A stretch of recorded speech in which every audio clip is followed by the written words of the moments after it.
everybody, April Vokey from Anchored Outdoors here. We have just pressed publish on our latest class, Pontoon and Raft Fishing with Yost Gladstone. So I'm going to share a free chapter here for you in just a moment, but first I wanted to tell you a little bit more about the class. This class was especially important to me because in 2016 I flipped my raft on the Upper Dean River, and it was one of the most traumatizing experiences of my life. It was entirely preventable. Looking back now, I can see that I was completely unprepared. And I wanted to be able to produce a short series or a mini course to help people like yourself possibly avoid these situations. So in this class, Yost Gladstone, who is a longtime guide and outfitter in British Columbia, he runs Cromer Sport Fishing. He's gonna be covering how to choose your raft. He covers how to care for your raft. He goes through preparing for your trip, packing for your drift, avoiding certain hazards, navigating the river, and more. Now, as you know, if you've been following this channel for a while, whenever I release a new class, I do try to drop the price and add some extra bonuses in. In this case, we have our early bird package starting today, going on for a week. Right now, for this week, you can go ahead and grab the class for only $59, which is crazy. It comes with the class, obviously, which you will own for life, but also our premium Anchored Outdoors membership. And then lastly, you also get an interactive video call with Yost so that you can ask him your questions yourself. So go ahead, tap on the button below, and in the meantime, please enjoy this free chapter. I hope that it helps you to avoid putting yourself in some of the situations that some of us anglers unfortunately find ourselves in.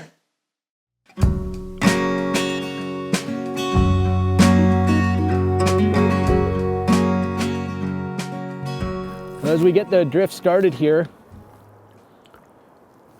this is an area that we drift on a pretty regular basis, but that doesn't mean things don't change out here. And so as I get my drift started, I'm always have my eyes downriver, so I'm looking for any obstructions, anything that we could get caught up on, or some faster water, or any changes that could be inherent to this section of river. Looking forward, I don't really see much, but I see that we're coming up to a turn in the river.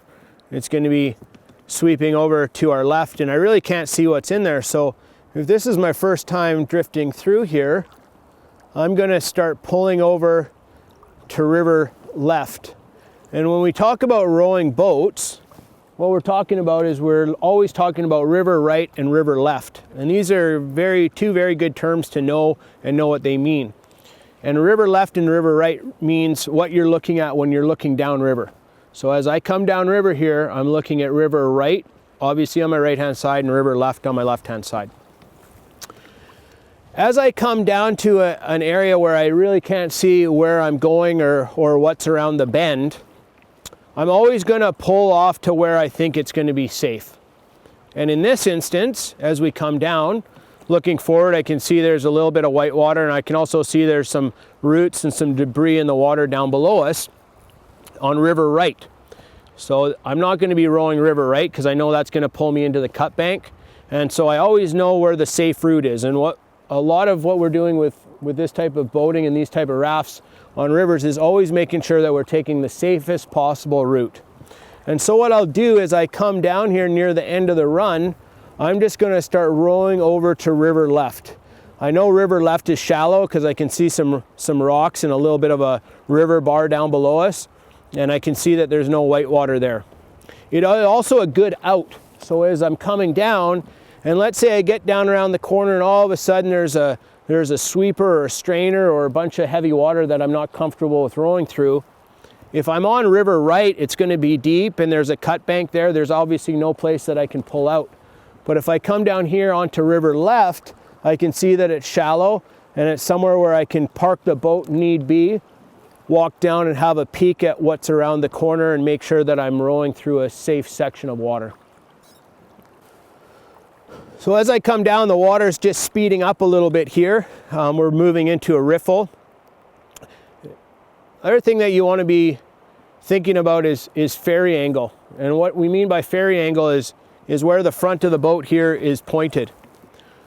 if I'm pointed upriver, I'm going to be working extra hard to get over where I want. So what I want to do is I just want to turn the front of the boat into the shore, and that will let me work across the river a little bit easier, sort of at a 45-degree angle, and that will allow me to pull into some shallow water need be. As we work our way down here, I can start seeing what's around the corner. And we always want to know where we're rowing and what kind of water we're about to go through. The worst thing that we can do is go into anything blind, not knowing what's around the corner. With a focus on safety, we're going to be slowing the boat down a little bit, and this is done by pulling on the oars and just slowing down the boat a little bit. And it's also a good thing to realize is as we get into shallower water like this, I start getting less purchase. I have less area to pull the oars on, and I can't get the oars quite as deep anymore. Now they're starting to hit the rocks. Something that you have to be aware of when you're lining up some lines and you're going through these types of little riffly waters is that once you get into shallow water, you're going to have less control of your boat. And what you want to do, and when you're getting into these scenarios, is make sure that we're lined up and that we're in a comfortable position to row and put some power in to line us up when we don't have the ability to do so later on when the water's shallow and we can't get the oars in and pull on the boat as much as possible. So I'm coming down to the corner. I can see that the water is starting to speed up a little bit. And what I'm going to do is I'm just going to slow myself down with my feet here.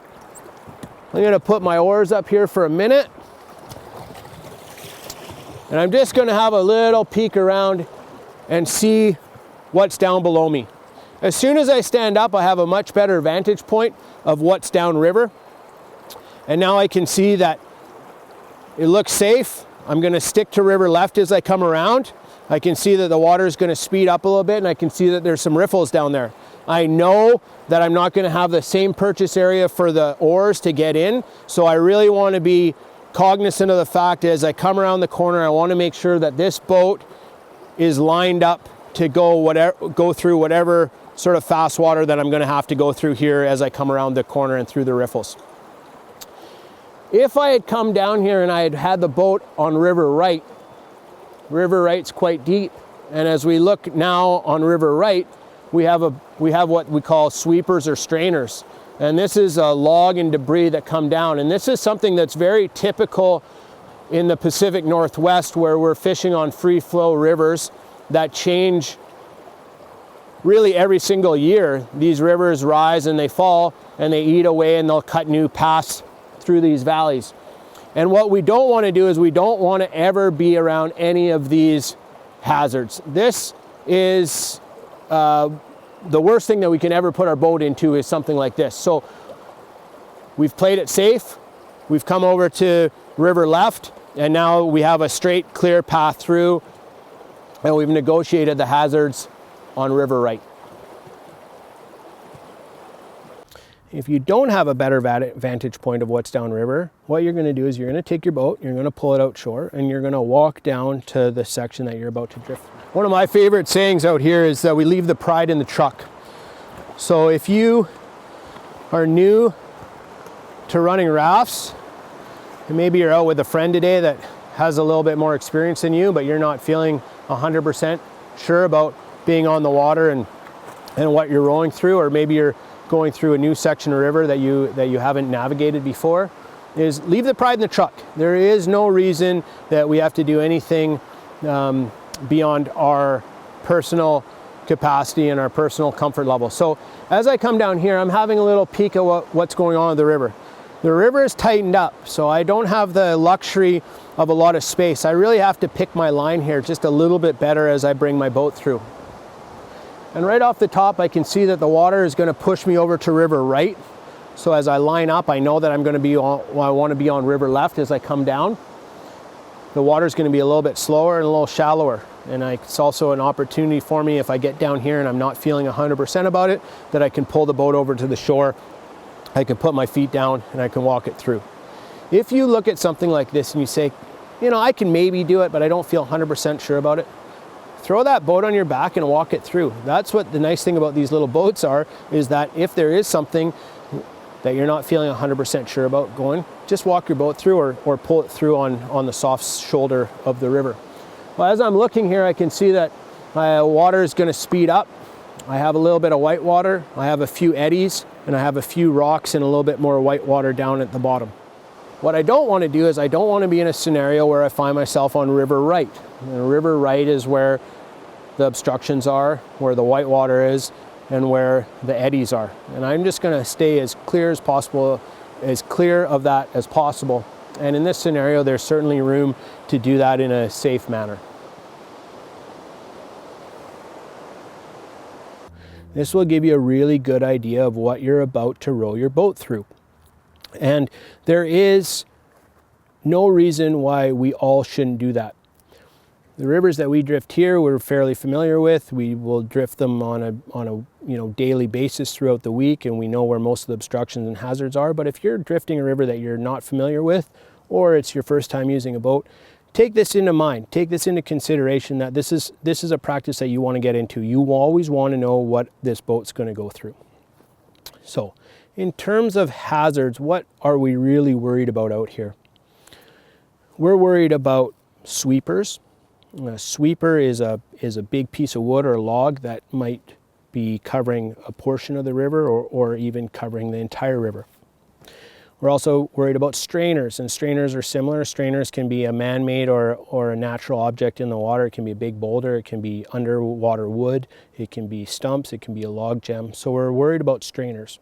We want to stay away from sweepers and strainers. They are not our friends while we're out here. And so making sure that you got a good visual of what you're going down into, and making sure that there is no sweepers and no strainers downstream is a great thing to do. We always want to steer clear of hazards as much as possible, and that is where our eyes are always focused downriver into what we're rowing into. In the Pacific Northwest here, we get a mix of all kind of different obstacles. We get a lot of wood in the water here, and so as we come down on a piece of wood like this, we want to steer as clear away from it as possible. And we just don't want to be in a scenario where we're even having to put this boat anywhere near wood or big boulder obstacles within the river. The worst thing that can happen is if we get pulled into a scenario where there is wood like this and we get the boat stuck in there. This is not where we want to be. It's not a good scenario to be in ever. And so by planning and making sure that you know where you're rowing and getting a clear line of your row downstream, you'll negotiate those hazards to begin with. I was coming through just a little bit closer just to give you an idea of the size of the wood and where it was in the river. But if there is ever a scenario where we'll really get ourselves in trouble with these little boats, is getting a boat like that high-sided onto a log or onto a bigger boulder. And what we talk about high-siding is that we're going to get one side of the boat up onto an obstacle and the other side's going to be down in the water. This is a perfect scenario for flipping one of these boats. Overall, these are pretty sturdy. You have a low center of gravity when you're in the water. So it's not something that we worry about a lot, but it's certainly something that we should be aware of while we're out here and we're coming down into sections like this where we do have an obstacle that we have to navigate by. So in terms of high siding, what we talk about high siding is getting one side of the boat up, maybe even out of the water, and the other side down. If you are ever in that scenario, what you want to do is you want to shift your body weight to the high side of the boat. You maybe just give it a little wiggle and hopefully you'll come off. But if you have that, if you don't high side, what's going to happen is the upstream side of the boat is going to start grabbing the water. And this is a very good time, maybe not a good time, but it's a time where that water pressure is going to push on the boat hard enough on the upstream side of it to flip the boat over, and then you got yourself in a lot of trouble. There is no fish that's worth putting ourselves in a precarious situation when we're drifting downstream. So we just want to make sure that we're clearing hazards as much as possible. Other hazard, it's a fun part of getting to know these boats and getting to row these boats, is going through a little bit of faster water or a little bit of riffle water, or even maybe a little bit of minor white water, where the water and the gradient of the river has steepened, and there's maybe some obstructions throughout it, and all of a sudden you find yourself, oh, I'm not on my merry little float anymore, everything's starting to speed up now, I got to slow the boat down a little bit as I go in here. So one of the tools that we use while we're out here is a thing called back rowing. And back rowing is, as we're drifting down the river and we look up and we can see that we're coming into some faster water, we're going to slow this boat down, and we're just going to pull back on the oars and we're going to slow the boat down as we're moving down into that faster water. Once you're in faster water, you lose maneuverability. This boat is not going to react the same as if you're just sort of going down into some slow water. So we want to pick our line. And what we want to do with picking our line is we want to look downriver, we want to make sure that we have a clear route to get down to the next bit of soft water. We want to make sure that we're navigating through any of the hazards that we have to worry about. And we want to make sure that the tail end of the boat is pointed downstream, we're facing downstream, and we're rowing against the faster current. As you get more confident in using your boat, in rowing, and how the river is going to react to how you're rowing and what it's doing to the boat, you're going to have a much better time out here. But that takes practice. Nobody's a great golfer the first time they go out and hit balls. No one's a great angler the first time they go out and cast a fly rod. And no one is great at rowing a boat on their first time out. I remember the first time that I went out, I had no idea what I was doing. And I don't claim to be any expert in this, but as time has gone on, I've become more confident. I understand how these boats handle. I understand what the river is going to do as we're going down. So practice is key. Spend some time going through areas that you're comfortable with no big water, minimal hazards, and get used to rowing this boat.